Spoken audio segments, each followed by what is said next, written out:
Nesse vídeo, nós vamos te mostrar como fazer a adequação da nova NR1 no que tange aos riscos psicossociais e também à saúde mental.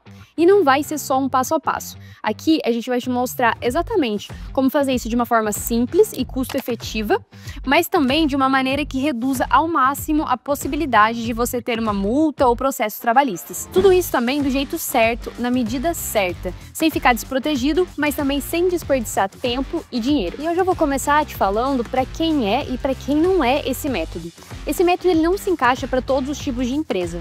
O que a gente indica que é ideal são empresas entre 50 e 2.000 colaboradores. Empresas que também estão em algum segmento com mais fatores de estresse ou riscos psicossociais e que estão em segmentos que serão mais fiscalizados. Se a sua empresa, colaboradores não têm muita ansiedade, ou burnout, depressão, ou essas questões psicossociais, aí a gente não indica tanto. Mas, no geral, para essas empresas com menos de 50 colaboradores, também não. Então, entre 50 e 2.000 colaboradores é o ideal. Por outro lado, ela também não é para empresas muito grandes, ali acima de 2.000 colaboradores, que tem uma estrutura já montada dentro da empresa e de saúde ocupacional ou de medicina e segurança do trabalho. E um exemplo prático de uma empresa que é bem complexa, mas que funcionou muito bem e conseguiu fazer a adequação da NR1 foi o Hospital Jacob Facuri, que tem algumas complexidades específicas por conta de turno, horário e tudo mais, mas que deu muito certo. Aqui no Hospital Jacob Facuri, o projeto de adequação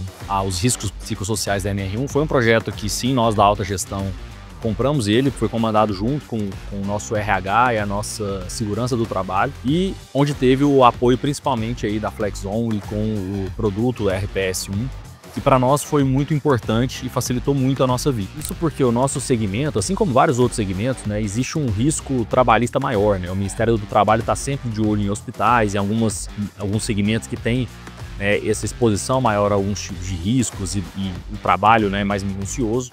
Então a gente tinha uma atenção e uma preocupação maior com isso, né? Só que a gente teve uma grata surpresa de que o custo ficou muito menor do que a gente imaginava com o apoio da FlexOn e o trabalho também foi muito mais tranquilo, né? Foi mais simples do que a gente implementava porque tem todo esse trabalho que é feito pela própria empresa, né?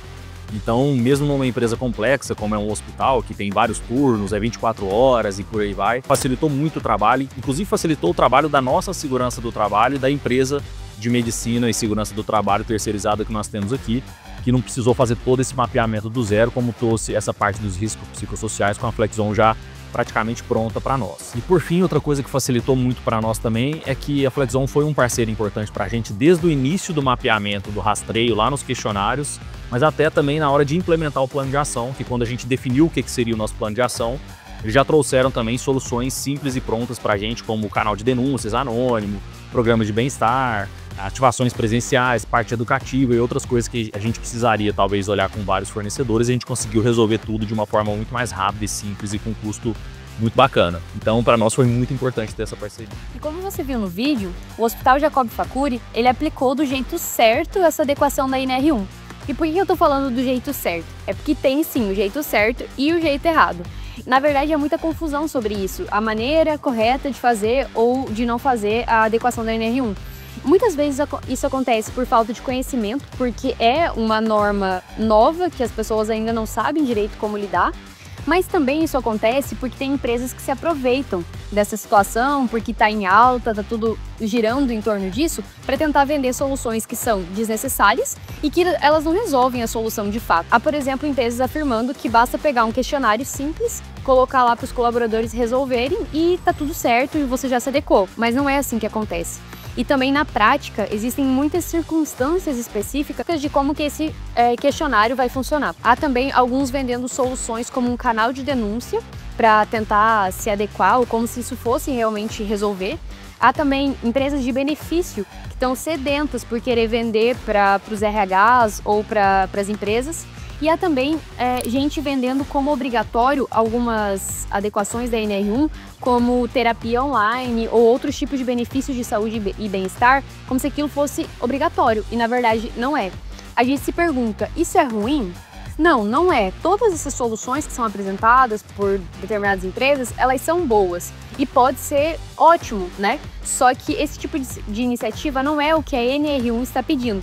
Se a sua intenção é fazer adequação à NR1, você precisa estar atento ao que ela realmente pede. para, como a gente já falou no início do vídeo, não desperdiçar tempo e dinheiro e energia com esse tipo de situação. E essas soluções e exemplos que eu acabei de citar, na verdade, como ali a terapia online e tal, elas são apenas funcionalidades dentro do plano de ação. E o plano de ação, ele é o último passo. Antes disso, como eu vou falar mais pra frente, a gente tem outras etapas a serem seguidas. E ainda a gente tem um outro ponto gerando muita confusão, que é a questão dos problemas de saúde mental com os riscos psicossociais. Os problemas de saúde mental, eles são o estresse, burnout, ansiedade, tudo isso são problemas de saúde mental que geram os riscos psicossociais. Na verdade, um é consequência do outro, mas eles são coisas diferentes, e isso é bem importante que a gente tenha em mente. E agora vamos passar para o passo a passo da implementação na prática. E para que isso ocorra de uma forma muito bem feita, a gente vai passar por algumas etapas. A primeira é o mapeamento dos riscos psicossociais. A segunda etapa é a análise dos resultados e matriz de risco. A terceira etapa são a sugestão de plano de ação com medidas preventivas e corretivas.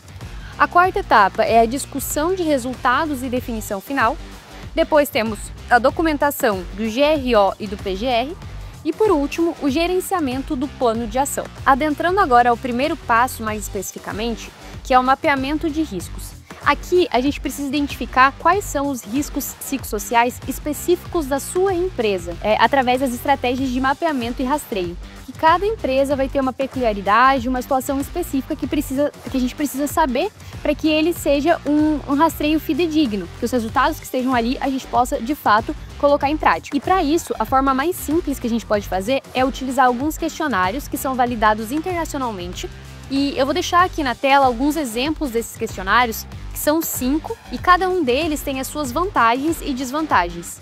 E para você escolher o instrumento ideal para sua empresa, vai depender do quê? Vai depender do objetivo da avaliação, vai depender do porte da empresa, do perfil dos trabalhadores e também, muito importante, da capacidade técnica de quem vai aplicar e interpretar esses resultados. E aí você pode pesquisar um pouco melhor sobre cada um desses questionários e decidir aquele que se encaixa melhor aí na sua empresa. E outro fator bem importante que você precisa ter em mente é que é necessário que um percentual grande de colaboradores responda esse questionário, toda essa pesquisa, e eles respondam conscientes daquilo que as perguntas estão sendo feitas. Isso eu tô falando porque a gente precisa dessas respostas para garantir um rigor metodológico e uma confiabilidade desses dados. Até porque isso evita também qualquer tipo de fiscalização. Porque para que a gente tenha um resultado que ele seja real, a gente precisa de uma porcentagem grande dos colaboradores respondendo e que essas respostas elas sejam de acordo com o que acontece na prática mesmo. Não é só uma resposta aleatória ou preencher aquele questionário de qualquer forma. E embora isso que eu tô falando pareça simples, na prática pode acontecer algumas dificuldades, como por exemplo, barreira tecnológica. Caso o seu questionário seja online, nem todo mundo vai ter acesso ou nem todo mundo vai saber mexer exatamente nele. E também os desafios com diferentes turnos e setores. Você pode enfrentar problemas de comunicação, como garantir que todos recebam a mensagem sobre a importância do preenchimento de uma forma integral. Também a simplificação para pessoas com baixa escolaridade, sem comprometer a eficácia ou perder a essência ali do questionário. E também tem aqui uma questão que para empresas maiores, com milhares de colaboradores, por exemplo, ou que tem um maior risco para o segmento de atuação, ou também mais complexas, com ambientes de trabalho muito diversos, com diferentes turnos, diferentes estruturas, pode ser necessário algumas ações adicionais para fazer esse questionário, como por exemplo, visitas presenciais pela equipe de medicina e segurança do trabalho para conhecer a realidade dos ambientes. Dependendo ali, é importante essa visita presencial para que entenda melhor a situação, consiga criar um ambiente para que responda ao questionário de uma maneira mais tranquila. Envolver psicólogos nessa avaliação também.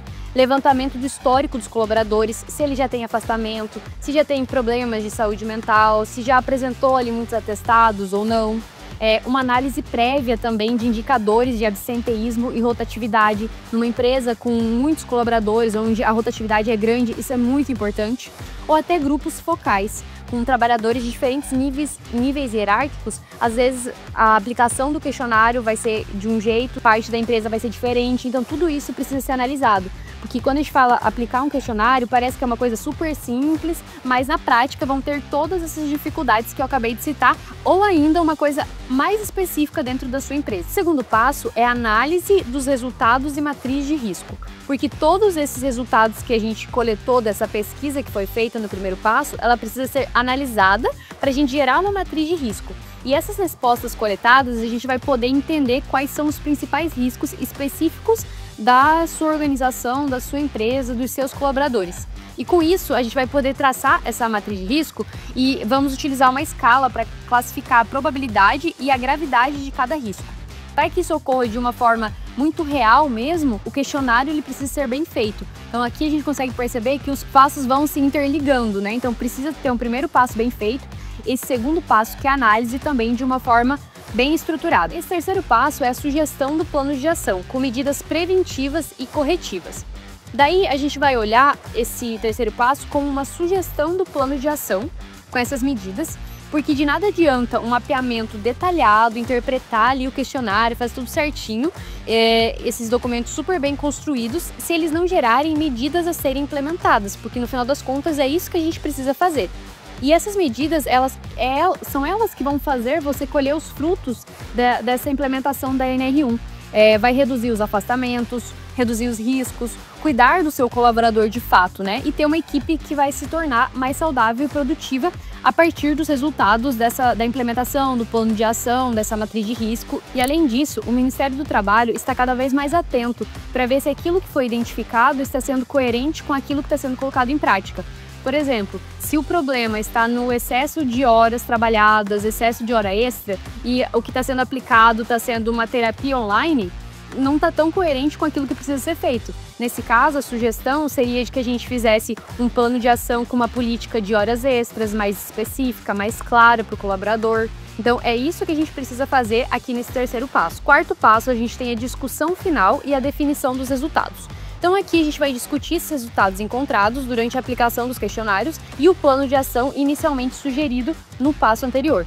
E essa discussão ela deve envolver outras pessoas estratégicas, e isso aqui é um ponto muito importante, porque aqui a gente precisa da segurança do trabalho, do RH, da alta gestão, todo mundo envolvido para ficar na mesma página e saber como que aquilo vai ser aplicado na empresa. Que, por exemplo, não adianta a gente fazer um super plano de ação que demande um esforço e um investimento bem grande e não esteja condizente com o desejo e aquilo que a gestão quer. Por isso que é importante que a gestão também participe nesse momento. E não dá para ser como antigamente, que quase ninguém dentro da própria empresa sabia o que estava escrito lá no PGR. E o quinto passo é a documentação. Aqui a gente precisa se proteger de eventuais fiscalizações e para isso a gente precisa documentar tudo aquilo que foi feito desde lá do primeiro passo até agora.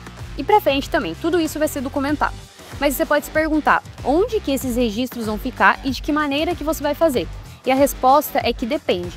Depende do porte da empresa e depende do grau de riscos da empresa. Você lembra que anteriormente eu falei que a gente, depois do mapeamento dos riscos, a gente coloca um grau ali dos riscos psicossociais?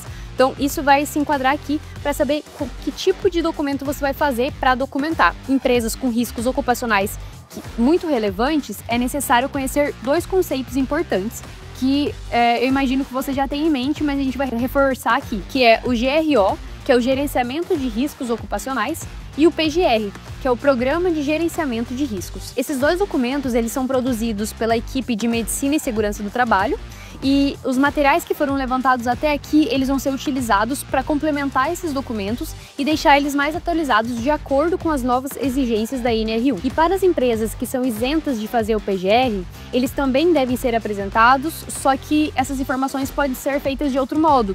Por exemplo, documentos como políticas, registros dos questionários e resultados, fotos de ações e entre outras opções ali que a gente tem para essas empresas que têm essa isenção do PGR. E a NR1 não define uma frequência fixa para você fazer esse gerenciamento do rastreio psicossocial, mas ela exige que o PGR seja revisado pelo menos a cada 2 anos, ou antes até, na verdade, mas sempre que houver mudanças relevantes, acidentes ou alguma situação específica ali, ou novas exigências também, ela precisa ser feita. E agora que você já sabe todos esses passo a passos de uma maneira simples e funcional, Eu tenho certeza que executando tudo isso que a gente falou, você certamente vai estar muito mais protegido de eventuais fiscalizações, multas, processos e além de poder colher os frutos que uma equipe mais bem cuidada pode trazer. Porque, na verdade, no final das contas, é isso que a gente quer te mostrar, que você realmente consegue colher frutos da aplicação, que já é uma exigência da NR1, mas você consegue trazer isso como um benefício para sua empresa. E claro que tudo isso que eu falei você pode fazer sozinho, com sua própria equipe interna, então você apresenta esses passo a passos, organiza aí, né? Vai ter alguns riscos, desafios e um tempo e energia demandada muito grande, você vai perceber isso na prática. Você também pode contratar empresas com pouco conhecimento ou que querem implementar diversas ações desnecessárias, o que também vai te custar muita energia, dinheiro e talvez você dê algumas voltas até chegar naquilo que precisa ser feito e talvez não consiga, ou talvez sim. Você também tem a opção de contratar uma empresa que de fato quer estar com você do início ao fim do processo de uma maneira mais custo-efetiva que te traga retorno. E é aqui que o nosso plano do RS1 se posiciona. E aqui na FlexOn, a gente tem uma proposta que você adapta à realidade da sua empresa. Então, os nossos planos, eles são de forma modular e personalizada e você vai adequar de acordo com a realidade do orçamento da sua empresa, com os riscos, com o número de colaboradores, tudo isso vai ser levado em consideração.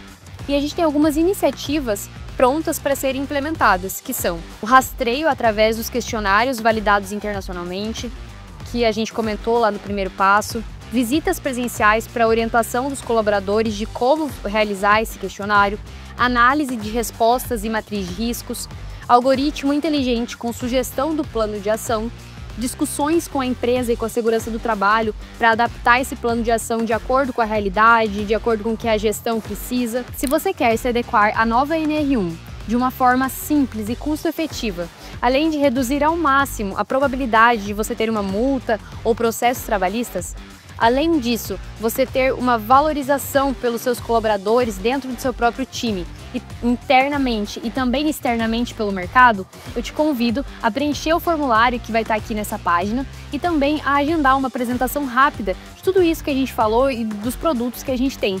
E você pode ter a FlexOn como braço direito, facilitando o seu processo e impulsionando o seu crescimento.